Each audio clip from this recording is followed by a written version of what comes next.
இதுவரைக்கும் சுஜாஸ் கிச்சனை சப்ஸ்கிரைப் செய்யாதவங்க கீழே உள்ள சப்ஸ்கிரைப் பட்டனை கிளிக் பண்ணுங்க. அப்படியே பக்கத்தில் இருக்கும் பெல் பட்டனையும் பிங் பண்ணிடுங்க. வணக்கம், வெல்கம் டு சுஜாஸ் கிச்சன். இன்றைக்கி நம்ம பார்க்க போகிற ரெசிபி ஸ்வீட் ரெசிபி. அது பாதுஷா. அதுக்கு தேவையான பொருட்கள் என்னென்னு பார்க்கலாம்.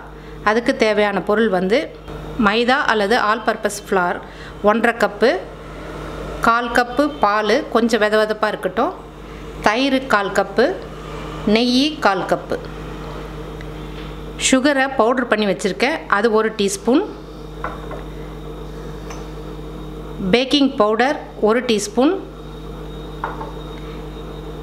Baking soda 1/2 teaspoon, salt 1/4 teaspoon. கொஞ்சம் நம்ம ஸ்வீட்டுக்கு எப்பவுமே கொஞ்சம் சால்ட் போட்டால் தான் நம்மளுடைய ஸ்வீட்டு நல்லாயிருக்கும். அதனால் 1/4 டீஸ்பூன் அளவுக்கு சால்ட் எடுத்திருக்கேன். இது நம்ம பிசையறதுக்கு தேவையான பொருள். சக்கரை பாகு எடுக்கிறதுக்கு நெக்ஸ்ட்டு இது நம்ம பார்க்கலாம். ஃபஸ்ட்டு இதை மாவு கொஞ்சம் பிசைஞ்சு நம்ம ஊற வச்சிடணும். அதை இப்போ பிசைஞ்சு எடுத்து வச்சிடலாம். இப்போது மைதாவை எடுத்துட்டேன் பவுலில். இப்போது எல்லாம் ட்ரை இன்க்ரீடியன்ட்ஸ் எல்லாம் போட்டுட்டு நம்ம கொஞ்சம் கலந்துக்கலாம். பேக்கிங் பவுடர், அப்படி உங்களுக்கு பேக்கிங் பவுடர் இல்லைன்னா 1 டீஸ்பூன் அளவுக்கு பேக்கிங் சோடாவை எடுத்துக்கோங்க. நான்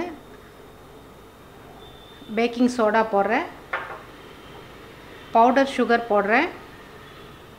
நான் பவுடர் சுகர் என்னத்துக்கு போடுறேன்னா, நம்ம பாகில் போடுறப்போ மேலே மட்டும் நம்மளுக்கு சுகராக இருக்கும், உள்ளேயும் சுகராக நல்லா டேஸ்ட்டாக இருக்கணும்னா கொஞ்சோண்டு சுகர் போட்டால் நல்லாயிருக்கும். இது ஃபஸ்ட்டு நம்ம ட்ரை இன்க்ரீடியன்ட்ஸ் எல்லாம் நல்லா கலந்து விட்டுருவோம்.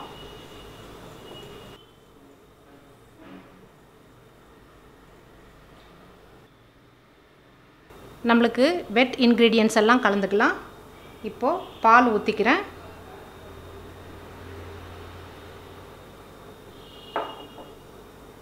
வெறும் பால் ஊற்றி கூட செய்வாங்க. நான் கொஞ்சம் பாலும் கொஞ்சம் தயிரும் எடுத்திருக்கேன். ஏன்னா நல்லா சாஃப்டாக நம்மளுக்கு நல்ல டெக்ஸ்சர் கிடைக்கும். இப்போ நெய் சேர்க்குறேன். நெய் இல்லைன்னா நீங்கள் டால்டா கூட சேர்த்துக்கலாம். ஹெல்த் வைஸ் பார்த்தா டால்டா நல்லதில்லை, அதனால தான் நான் நெய் சேர்க்குறேன். நம்ம கையில் இப்போது எல்லாத்தையும் சேர்த்து கலந்துருவோம். இது மாதிரி கொஞ்சம் லூஸாக தான் இருக்கணும், ரொம்ப டைட்டெல்லாம் பிசையக்கூடாது, ரொம்ப ஈரமாகவும் இருக்கக்கூடாது. இது மாதிரி பக்குவத்தில் நம்ம இப்படி பிரித்து பார்த்தோன்னா அப்படியே பிரெட் க்ரம்ஸ்க்கு எப்படி ஃபார்ம் ஆகுமோ அதே மாதிரி ஃபார்ம் ஆகிருக்கணும்.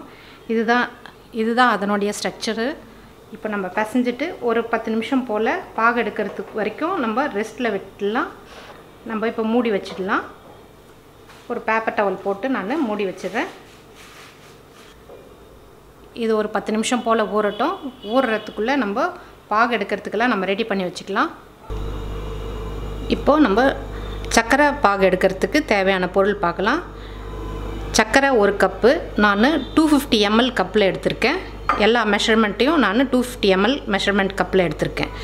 ஏலக்காய் தூள் 1 டீஸ்பூன், கொஞ்சமாக குங்குமப்பூ எடுத்திருக்கேன். இது ஆப்ஷனல் தான், வேணும்னா போட்டுக்குங்க, இல்லைன்னா ஸ்கிப் பண்ணிவிடுங்க. சும்மா நம்ம சிரப் கொஞ்சம் கெட்டி ஆகாமல் இருக்கிறதுக்கு ஒரு சின்ன பீஸ் அளவுக்கு எலுமிச்சம்பழம் எடுத்திருக்கேன். 1 கப் மெஷர்மெண்ட் சுகர் எடுத்துருக்கிறதுனால 1/2 கப் மெஷர்மெண்ட்டில் தண்ணி எடுத்திருக்கேன். இப்போ பாகு வைக்கிறது எப்படின்னு பார்க்கலாம். இப்போது ஒரு பேனில் சுகர் எடுத்து போட்டிருக்கேன். நம்ம தண்ணியும் விட்டுடலாம். இப்போ ஸ்டவ் ஆன் பண்ணிவிட்டு பாகு எடுத்துக்குவோம். நம்ம குலாப் ஜாமுனுக்கு எப்படி கொஞ்சம் ஸ்டிக்கியான பாகு எடுக்கிறோமோ அதே மாதிரி ஸ்ட்ரக்சரில் தான் நம்ம பாதுஷாவுக்கும் பாகு எடுக்கணும்.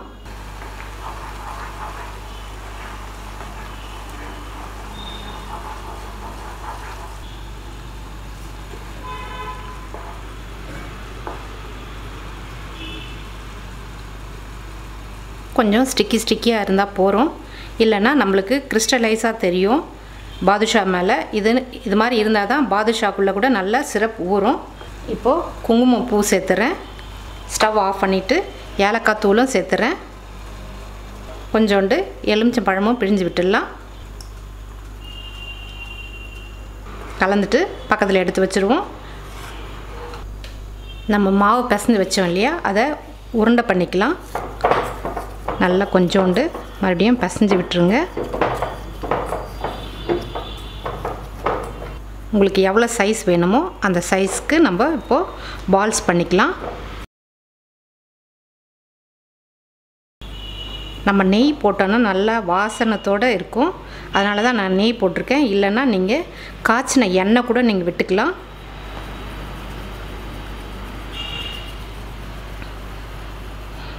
நல்லா இது மாதிரி ரோல் பண்ணிவிட்டு நீங்கள் நடுவில் நல்லா ப்ரெஸ் பண்ணி விட்டுருங்க. இது மாதிரி நடுவில் ப்ரெஸ் பண்ணி விட்டுருங்க. ப்ரெஸ் பண்ணிவிட்டு நம்ம எடுத்து எல்லாத்தையுமே ரோல் பண்ணி எடுத்து வச்சுக்கலாம். இது மாதிரி எல்லாத்தையுமே உருட்டி வச்சுக்கோங்க. நல்லா உள்ளே அமுத்தி விட்டிங்கன்னா அது மேலே எலும்பி வந்துடும். இது மாதிரி செஞ்சு வச்சுக்கிட்டு நம்ம ஆயிலில் போட்டு ஃப்ரை பண்ணி எடுக்க வேண்டியது தான். ஆயில் மாட்ரேட்டாக ஹீட் ஆகணும். நம்ம இப்போது ஒன்று ஒன்றா அதில் போட்டுடலாம். மிதமான தீயில் தான் நம்ம சுட்டு எடுக்கணும். ரொம்ப ஹைலெல்லாம் வச்சுட்டா உள்ளே வேகாது, வெளியே மட்டும் நம்மளுக்கு வெந்த மாதிரி கோல்டன் கலர் வந்துடும். அதனால் கொஞ்சம் மாட்ரேட்டாக வச்சு நல்லா ஃப்ரை பண்ணிக்கோங்க. நல்லா அழகாக மேலே எழும்பி வந்துருச்சு. கொஞ்ச நேரம் நல்லா வேகட்டும். இப்போது லைட்டாக நம்ம திருப்பி விடலாம். இது கலர் சேஞ்ச் ஆன பிறகு நீங்கள் திருப்பி விடுங்க. நல்லா வெடித்து அழகாக வந்திருக்கு பாருங்கள். அது மாதிரி நம்ம வேக வச்சு திருப்பி விடணும். நம்ம கலக்கிற அந்த இதில் தான் இருக்குது. ரொம்ப அழுத்தியெல்லாம் பிசைஞ்சிட்டோன்னா நம்மளுக்கு ரொம்ப ஹார்ட் ஆகிடும். இது மாதிரி நல்லா வெடித்து அழகாக வரணும். இதே மாதிரி கோல்டன் ப்ரௌன் அந்த பக்கமாக ஆனோடனே நம்ம எடுத்துடலாம். நல்லா கலர் சேஞ்ச் ஆகிடுச்சு. ஒரு 5லேருந்து ஒரு 10 நிமிஷம் வரைக்கும் நீங்கள் திருப்பி போட்டு மிதமான சூட்டில் நீங்கள் ஃப்ரை பண்ணி எடுக்கணும். இப்போ ஒன்று ஒன்றா எடுத்துகிட்டு நம்ம சிரப்பில் போட்டுடலாம். இது மாதிரி எல்லாத்தையுமே ஃப்ரை பண்ணிவிட்டு சக்கரை பாகில் போட்டுடுங்க. ஒரு 10 நிமிஷம் போல் ஊறட்டும். ஒரு பக்கம் ஊறின பிறகு மறுபடியும் திருப்பி விட்டுக்கலாம். கொஞ்சம் நேரம் ஊறின பிறகு மறுபடியும் இப்படி திருப்பி விட்டுக்குங்க. இதே மாதிரி ஒரு 10 நிமிஷம் போல் ஊறட்டும். நல்லா ஊறிடுச்சு. இப்போ அதை கூட நம்ம ஒரு பிளேட்டுக்கு மாற்றிடலாம். நல்லா ஜீராவை வடித்து விட்டுட்டு எடுத்து நீங்கள் இன்னொரு பிளேட்டில் மாற்றிடுங்க. நல்லா ஊறிருக்கு.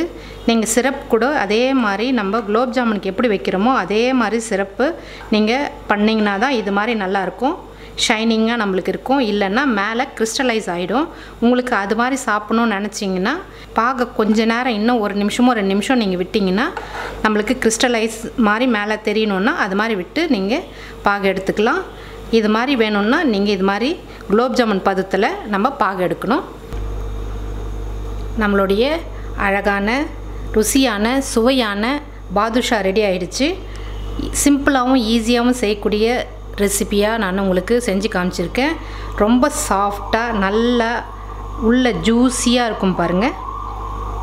நல்லா உள்ளே வெந்து நல்லா ஜூஸியாக அழகாக நல்லா உள்ள வரைக்கும் ஊறி இருக்குது. சாஃப்டாக இருக்குது. நீங்களும் கண்டிப்பாக செஞ்சு பாருங்கள். செஞ்சு பார்த்துட்டு உங்களுடைய கமெண்ட்ஸை எனக்கு மறக்காமல் ஷேர் பண்ணுங்கள். தேங்க்யூ. உங்களுக்கு இந்த ரெசிபி பிடிக்குன்னு நம்புகிறேன். இதே மாதிரி சிம்பிள் அண்ட் ஈஸி ரெசிபிக்கு சுஜாஸ் கிச்சன் சேனலை சப்ஸ்கிரைப் செய்யவும். நன்றி.